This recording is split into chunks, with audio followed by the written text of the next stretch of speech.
नमस्कार, मैं हूं मारूफ रजा और आप देख रहे हैं मीडिया 24/7। लगातार ऐसे मामले सामने आ रहे हैं जिनकी आप और हम कभी उम्मीद लगा नहीं पाते। जी हाँ, महिलाओं से जुड़े, महिलाओं के खिलाफ नहीं बल्कि महिलाएं कर रही हैं। कहीं नीले ड्रम देख करके लोगों को डर लग रहा है, तो कहीं लगता है कि कहीं कोई धक्का ना दे, कहीं कोई लगता है कि हनीमून पर गए तो वापस लौटेंगे कि नहीं लौटेंगे। बहुत सारी चीज़ें एक के बाद एक हमारे सामने जो चीज़ें आती जा रही हैं, घटनाएं आती जा रही हैं, तो लगता है कि आखिर हम किस दिशा में जा रहे हैं। महिला आयोग मौजूद है लेकिन पुरुष बेचैन है, बेकरार है, परेशान है। लेकिन इन तमाम मुद्दों को बात करने के लिए मेरे साथ मौजूद हैं डॉक्टर आसमा, जो कि सोशल एक्टिविस्ट हैं, रेनाउंड स्पोर्ट्स पर्सनैलिटी हैं और बहुत कुछ करती रहती हैं। आज उनसे जानेंगे कि आखिर ये क्यों हो रहा है। आपका स्वागत है। आसमा, क्या कहें, क्योंकि आप आसाम से हैं, नॉर्थ ईस्ट से आती हैं, और अभी जो मामला चल रहा है जो सुर्खियों में, राजा रघुवंशी मर्डर केस का जी। एक व्यक्ति जिंदगी की सबसे अहम चीज को चुनता है, शादी करता है, अपनी अर्धांगिनी को बनाता है, लेकिन वो घर वापस नहीं लौटता बल्कि उसकी लाश मिलती है और लगातार अभी तक वो सुर्खियों में है। क्या कोई औरत, महिला इतना कठोर हो सकती है, इतना कठोर कदम उठा सकती है? क्या होता है जब इस तरीके के फैसले कोई लेती है? देखिए, ये जो घटना हुए हैं जो मेघालय में आसाम होके हुए हैं, ये बहुत दुखद की बात है। और ये अच्छा हुआ है ये कि पकड़े गए हैं। अदरवाइज इसको एक मतलब एरिया वाइज, स्टेट वाइज उसको एक रंग देने की कोशिश किया गया कि वहाँ के लोग ऐसे हैं, लोगों को मार देते हैं, पीट देते हैं। देखिए, इस देश में, हम जिस देश में पैदा हुए हैं, वहाँ पे औरतों को देवी माना जाता है जी, पूजा जाता है, आज भी पूजा जाता है। लक्ष्मी है, दुर्गा है, काली है, भारत माता है। तो उस देश में अब देखा जाए ना, उसका वो नैरेटिव थोड़ा चेंज हो रहा है। हाँ, क्योंकि एक तरफ आप पूछते हो, दूसरी तरफ रेप होता है, तीसरा तरफ एक कोई पायलट है, चौथी तरफ ये मर्डर केस भी है जी। भारतवर्ष में अब बाहर में देखिएगा ना, womens are very advance, active and everything, but हम लोगों के देश में भी ऐसा नहीं है कि वी आर नॉट एक्टिव और एडवांस नहीं है, पढ़ाई लिखाई में काफी आगे आ रहे हैं। लेकिन अभी जो माहौल बन रहा है, मुझे खुद एक फीमेल होके थोड़ा दुखद ये बात बोलने के लिए खराब हो रहा है। जो आज के देश में, आज के डेट में महिला से महिला सुरक्षित नहीं है, महिला से पुरुष भी सुरक्षित नहीं है। जिसको हम पैदा करते हैं उसी को मार देते हैं। एक बड़ा एक सपना होता है किसी का, शादी करने का, ये करने का, तो एक घर बसाने का जो एक सपना होता है ना, एक हमेशा एक मेल और फीमेल, एक अपोजिट कैरेक्टर के साथ होता है। लेकिन जाके क्या होता है, मुझे बहुत दुख हुआ। ऐसा एक बात हुआ जहाँ पे पायलट हो रहा है ना, वहाँ पे हम लोगों को ये भी आज के डेट में सोचना पड़ेगा कि यहाँ पे मर्डर भी हो सकता है। इतना कोल्ड ब्लडेड मर्डर मैंने सुना ही नहीं है आज तक। आसपास जिस तरीके से आप भी देखिए ना कि हनीमून जैसी खूबसूरत चीज को, जो कि लोग पूरी जिंदगी याद रखते हैं, डिस्कस करते हैं, जिक्र करते हैं, वहाँ पर अगर इस तरीके की, मैं क्या कहूँ, घटना क्या कहूँ, तो पूरी की पूरी कॉन्स्पिरेसी कि एक महिला वो शादी करती है एक पुरुष के बाद, और इस तरीके से वो घात लगा के बैठी होती है कि उसको मौका लगेगा तो जिसके साथ उसने 7 फेरे लिए हैं वो उसको 7-8 लोगों के साथ मिलकर के कत्ल कर देगी। कितनी घिनौनी बात है। मुझे उस फैमिली के बारे में बहुत दुखद हो रहा है, जिस फैमिली से वो राजा बिलोंग्स करते हैं। इतना धूमधाम से उनका शादी करवाया था, मैंने शादी का वो देखा था। वो सपना जो है ना, वो एक स्वर्ग के जैसा होता है। कोई भी नया दुल्हन या दुल्हा का जो पहला ये होता है कि हम शादी करेंगे, they are on imagination, you know, हम लोग ये करेंगे, वो करेंगे, और थोड़ा बहुत उनका नाचना गाने से उनको मालूम होता है। इन द शादी मैंने उनको नाचते हुए भी देखा था। मतलब कितना डबल फेसेस होंगे वो लड़की। ठीक है, आपको अगर पसंद है आप माँ बाप को बोलो, अब माँ बाप को बोलो, ठीक है, वो भी नहीं है, आप अगर आपका एक्स्ट्रा मैरिटल रिलेशन है फिर भी उसमें भी एक्सेप्टेबल है, लेकिन आप उसको कत्ल कैसे कर सकते हो? एक फीमेल होके हम लोग का जो इमेजिनेशन था ना, भारतवर्ष की जो महिलाएं देवी होता है ना, इन्होंने पूरा डिस्ट्रॉय कर दिया। अभी तो हम लोगों को बोलने में कोई हम लोग को ऐसा देख रहे हैं ना, तो वो सोच रहा होगा पीछे में ड्रम है या फ्रीज है, ये है, वो वाला इमेज हम लोगों का हो गया है। एंड सूजन को है, नॉर्थ ईस्ट को सूझे। क्यों नॉर्थ ईस्ट? बिकॉज वहाँ के लोग सिंपल होते हैं, इतना चालाक, मतलब इतना चीटर टाइप का नहीं होता है, जो भी होता है मुंह पे बोलते हैं। उन्होंने कोशिश भी किया, पहले तो उन्होंने बोला कि वहाँ के लोगों ने उनको, ट्राइब ने उनको मार दिया, खा लिया होगा, समथिंग लाइक दैट। बट ये देखो, खा लिया ट्राइब, उससे भी ये तो खतरनाक निकले। जी हाँ, कैसे लोगों को कोल्ड ब्लडेड मर्डर, इतना बढ़िया फुल प्लान। इनको तो इंडिया गवर्नमेंट उसको ये उनका जो क्या बोलते हैं इंटेलिजेंस, इसमें ले रखना चाहिए कि कैसा कैसा किया, मर्डर करना चाहिए इनको, वहां पे पाकिस्तान भेज देना चाहिए।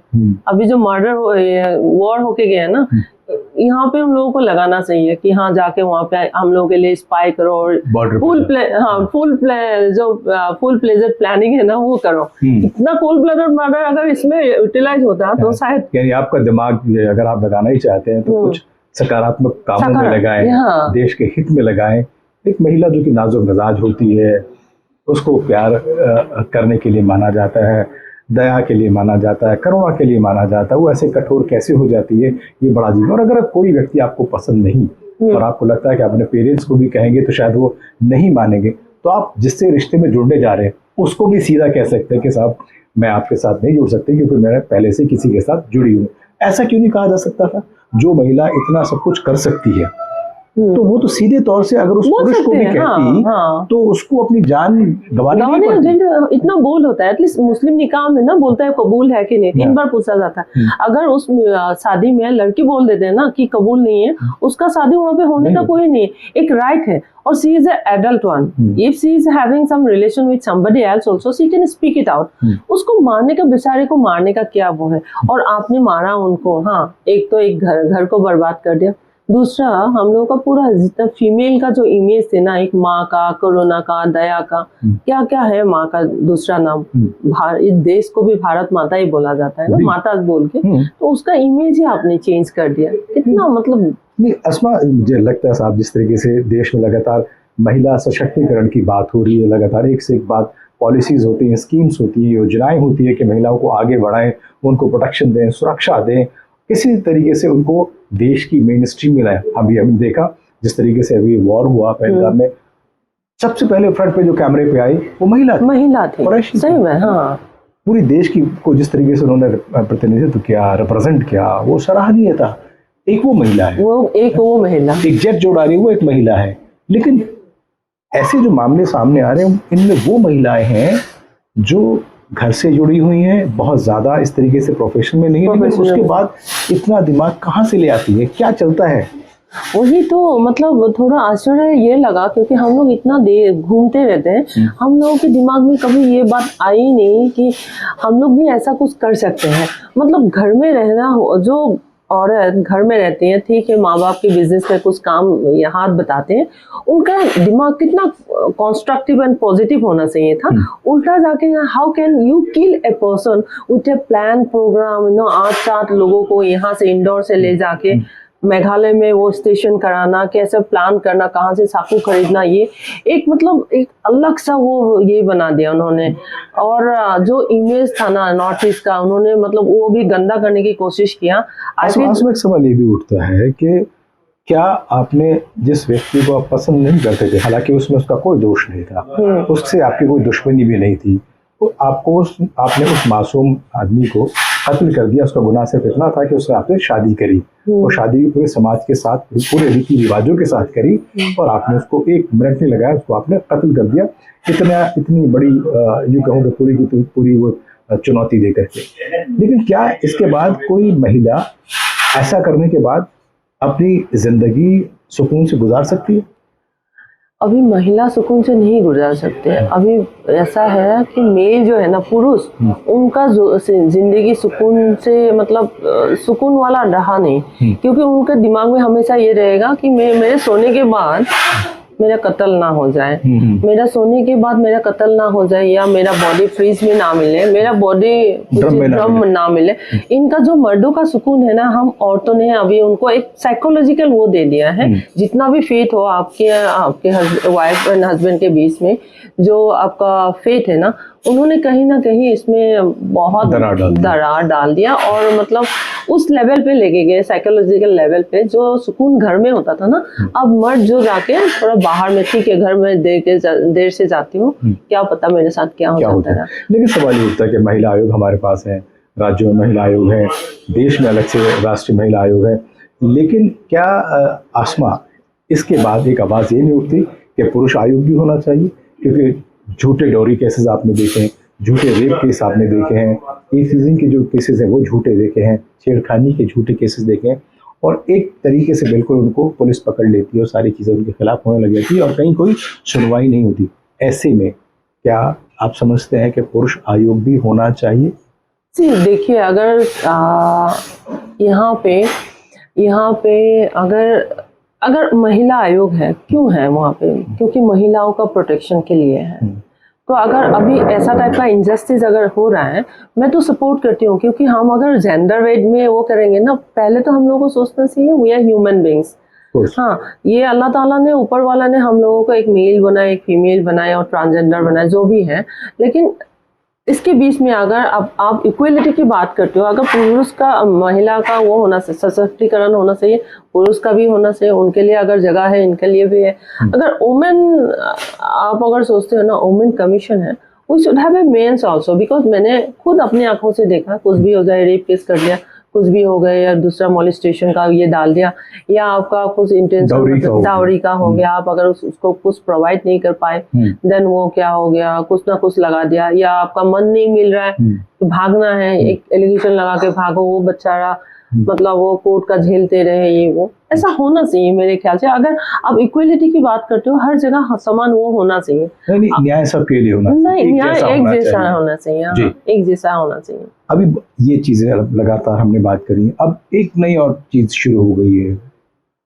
सास जो है वो दामाद के साथ भाग जाती है, मामी जो है वो भांजे के साथ भाग जाती है, भतीजे के साथ भाग जाती है। यानी कि जो रिलेशन है, जो रिश्ते हैं, जिनको हम बहुत शुद्धता से, प्योरिटी से देखते थे, रिस्पेक्ट करते थे, रिगार्ड्स करते थे, आखिर क्या चल रहा है कि जो हमारी जो सशक्तिकरण है वो भी एक तरफ है, एजुकेशन पर जोर दिया जा रहा है वो भी एक तरफ है, लेकिन उसके बावजूद भी ये जो चीज़ें आ रही हैं जो बहुत डिस्ट्रक्टिव करती हैं समाज को भी, सोसाइटी को भी, और ख़ास तौर से उस फैमिली को भी। क्या किया जाए कि ये सब कुछ ठीक हो जाए?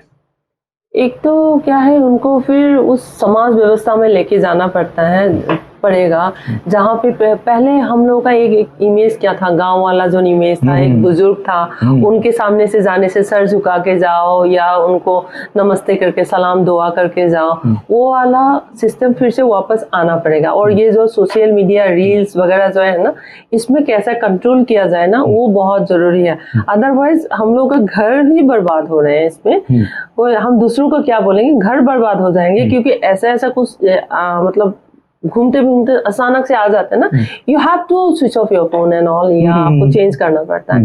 वो रेस्पेक्ट, वो समाजवाद जो है ना, वो नहीं रहा।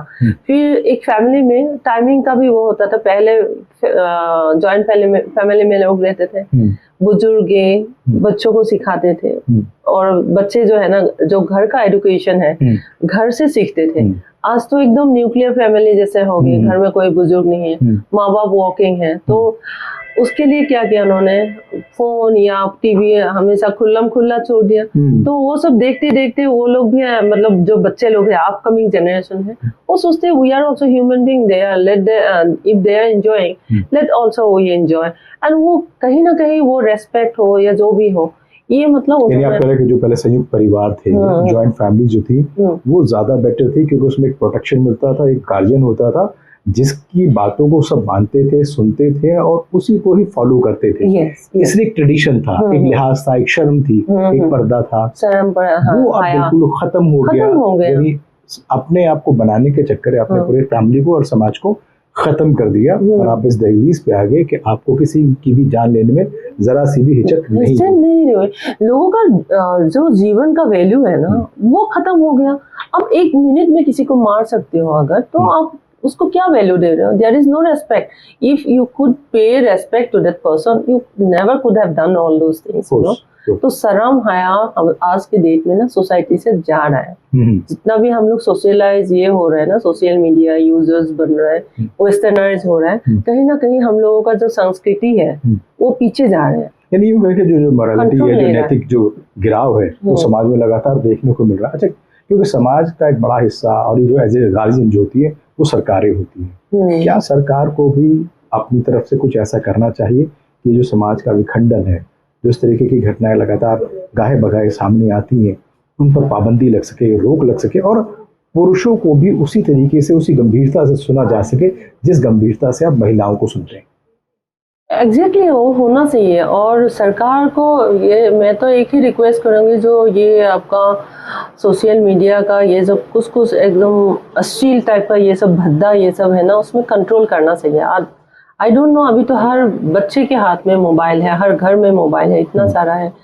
इसमें अगर कंट्रोल नहीं कर पाएंगे और हम अपने बच्चों को कंट्रोल नहीं कर पाएंगे तो गया जितना भी आप एडवांस बन रहे हैं ना, एक साइड में हम लोग उतना ही लूजर बनते जा रहे हैं। क्योंकि कल जाके हम लोगों का जो बच्चे, हम लोग का आप बोल के या परमिशन लेते थे, कुछ भी बोल के, मतलब कहीं जाने से भी बोलते हैं हम लोग जा रहे हैं। आजकल तो मतलब ऐसा हो गया कि अपने आप ही डिसीजंस लेने लगा है, कुछ पूछना नहीं। आज कि आप क्या देख रहे हैं मोबाइल, यस, इतना पर्सनलाइज हो गया कि आप वहाँ नहीं बोल सकते। आपका बच्चा आपके सामने आपके पैसे से दिया हुआ जो मोबाइल है उसमें वो क्या देख रहा है, सही बात है। इवन दो आपने पहले क्या होता था, हम लोग स्कूल में जाते थे, अगर उसमें हम लोगों को नंबर्स नहीं आता था या कुछ भी नहीं आता था, एक दो पढ़ जाते थे और उसकी डर के मारे दूसरे दिन हम जाके पूरा इसको कंप्लीट करके जाते हैं। आजकल तो आप बच्चों को डांट भी नहीं सकते, सीधा जाके पुलिस केस बन जाता है, मॉलेस्टेशन का बन जाता है, वो बहुत सारा ये सब आ गया था। आसमा, आप लोग लगातार सामाजिक कार्यों में बढ़ चढ़ कर हिस्सा लेती रही हैं और स्पोर्ट्स पर्सन भी हैं, लगातार चीज़ें करती रहती हैं, महिला है और हम महिलाओं की ही बात कर रहे हैं। ऐसा सब कुछ ना हो जो हम देख रहे हैं, जो राजा रघुवंशी केस में हुआ या उससे पहले जो है, जो अभी लगातार हो रहे हैं। महिलाओं को क्या संदेश, क्या मैसेज देना चाहेंगी? क्योंकि महिला को कहा जाता है कि आप गृहिणी हैं, घर को संभालने वाली हैं, होम मिनिस्टर हैं, तो वो स्टेटस वापस आ जाए और लोगों को नीला ड्रम देख करके या हनीमून का टिकट लेने से डर ना लगे। एक तो मैं बोलती हूँ, मैं महिला हूँ तो महिलाओं के बारे में भी मैं बहुत सोचती हूँ, उनको कैसे अपलिफ्टमेंट हो। मैं सोचती हूँ पहले तो महिला जो है ना फाइनेंशियली इंडिपेंडेंट होना चाहिए। और दूसरा क्या है, जो गृहिणी का जो इमेज है वो हमेशा बरकरार रखना चाहिए। क्योंकि खाली गृहिणी नहीं है, हम फेथ है, हम घर में हैं तो हमारे जो लोग हैं, हमारे हस्बैंड है या पिताजी है, उनको एक वो है बैकड्रॉप में आपका इमेज में ये है कि हम लोगों का घर में कोई है देखने वाला, हाउस मैनेजर, उसको हम लोग ये करना चाहिए। मतलब वो वाला इम्प्रेशन जो है ना वो हमेशा बरकरार रखना चाहिए। एक तो फाइनेंशियल इंडिपेंडेंट हो गया, दूसरा वो जो ट्रस्ट हम लोग के ऊपर है उसको बरकरार रखना चाहिए। और जहाँ जितना भी हो सके अपने घर को जितना हो सके समेट के रखना चाहिए। And we should teach our children, you know, how to pay respect to others. At least discipline हो जाए, एटिकेट सीखें और थोड़ा मतलब समाज के साथ मिलजुल के रहें, सामाजिक बने। और पढ़ाई लिखाई तो उसके साथ है ही। हस्बैंड के लिए क्या कहें, क्योंकि मेन तो हस्बैंड उसके साथ जुड़ा है, जिसके साथ जुड़ के आए हैं। उसके साथ उसका संबंध, उसका रिलेशन कैसा होना चाहिए? Husband should be very faithful. मैं तो वही बोलूँगी कि husband should be very faithful to wife. अगर वाइफ नहीं, आप अगर प्यार करने वाले हस्बैंड हो ना, वो वाइफ कभी दूसरी जगह जा ही नहीं सकते। अगर एंड वाइफ का मतलब औरत का सिक्स सेंस ऐसा है, वो पकड़ लेती है। कुछ भी आप छुपाओ ना, आपके हाव भाव ये सब से पकड़ लेते हैं। तो इससे बढ़िया क्या है, जो भी है, इफ यू फाइंड इंसिडेंट्स हुए हैं उनमें तो वो जीवन की गाड़ी के दो पहिए, हस्बैंड और वाइफ, वो बने, लेकिन वहां पर ये देखा कि जो वाइफ वाला जो पहिया है वो ट्रक का हो जाता है और जो हस्बैंड वाला पहिया सॉरी फॉर दैट मैन, वो छोटा हो जाता है। I am very sorry for that man, he was killed by his own wife. Actually ये प्री प्लान था, उसके दिमाग में यही था कि मैं इसको मर्डर ही करूंगी, अदरवाइज वो उसको छोड़ के भी जा सकते थे। many incidents, not one, हाँ। तो वही मैं बोल रही हूँ, औरतें आप संभाल जाओ। आपको अगर ना बोलना दूसरे जगह में आता है, अपने जीवन के लिए, शादी के लिए, आप बोलना सीखो ना सबके सामने। क्या है ये समाज ही, आप अगर समाज के डर से शादी कर रहे हो या शर्मा रहे ना, ये समाज ही आपको सपोर्ट करेंगे। आप अगर डट के बोलोगे, आपके अगर गट्स है, किसी को अगर मारने का इतना आपका गट्स है तो से नो बोलने का गट्स सीखो आप। और हस्बैंड्स को भी ऐसा है, अगर आप ना हमेशा खुले रहेंगे, पत्नी को दोस्त बना के रखोगे ना, तो पत्नी भी दोस्त बन के ही रहेंगे। I think it will be more ये। और हस्बैंड को भी थोड़ा ये करना चाहिए, ट्रेडिंग वेडिंग में वाइफ को थोड़ा इन्वॉल्व करके रखना चाहिए, सो दैट छोटी छोटी चीज़ों के लिए हस्बैंड के सामने वो डिपेंडेबल ना बने, वो मैं सोचती हूँ ऐसा। थैंक यू सो मच आसमा, बहुत ही अच्छी जानकारी आपने दी, और मुझे उम्मीद है कि ये मैसेज उन तमाम महिलाओं को जाएगा जो घर को घर, समाज को समाज और पति को पति समझती हैं और उसी में ही आगे ज़िंदगी को और ज़िंदगी का सार देखती हैं। फिलहाल इतना ही, मैं फिर हाजिर होऊंगा एक नए मेहमान के साथ, कुछ नई बातों के साथ। आप देखते रहिए मीडिया 24/7। मुझे और मेरी पूरी टीम को, खासतौर से वीडियो एडिटर जिशान को इजाज़त दीजिए। आदाब, नमस्कार, धन्यवाद।